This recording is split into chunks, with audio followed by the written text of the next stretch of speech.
Well, I'm Michael Smith. I'm a tour guide, and I've spent the last 30 years here in northern France in the Somme department. Best known, of course, for its World War I battles.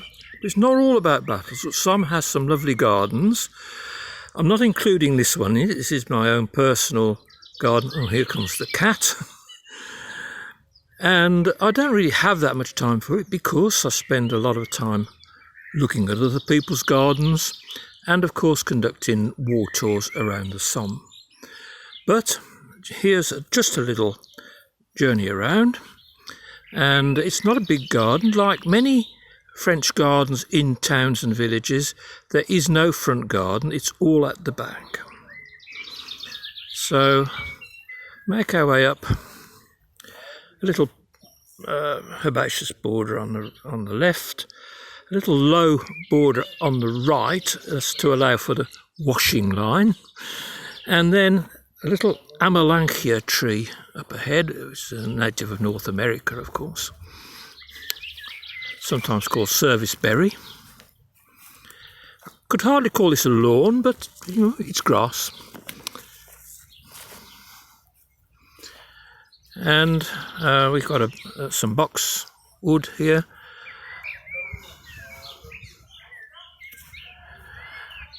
A black elder, just finishing flowering.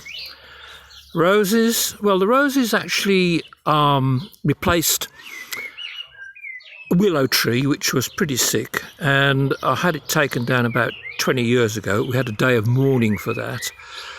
And then we have some apples here,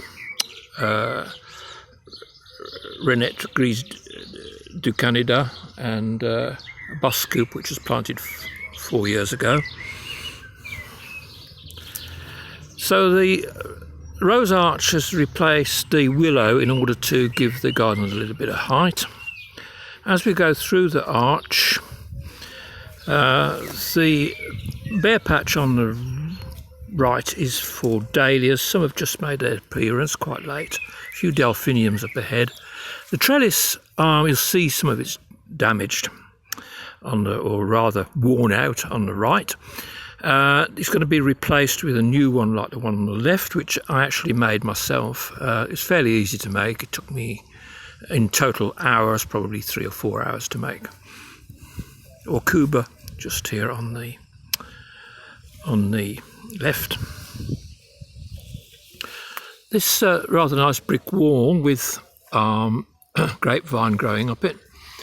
The birds have most of the grapes. It actually belongs to a factory making the French equivalent of Brillo pads. My little heather, excuse me, is my little lavender garden here, and some of them are a little bit worn now, so they will probably need replacing quite shortly.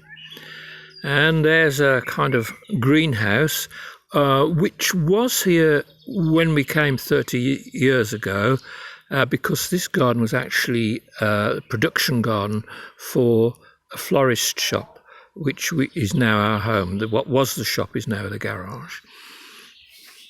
So this isn't anything, how can I say, special, but it's very special to me, and especially as I spend a lot of time looking at other people's gardens, most of which are magnificent. The cat's trying to help, by the way. And there we are.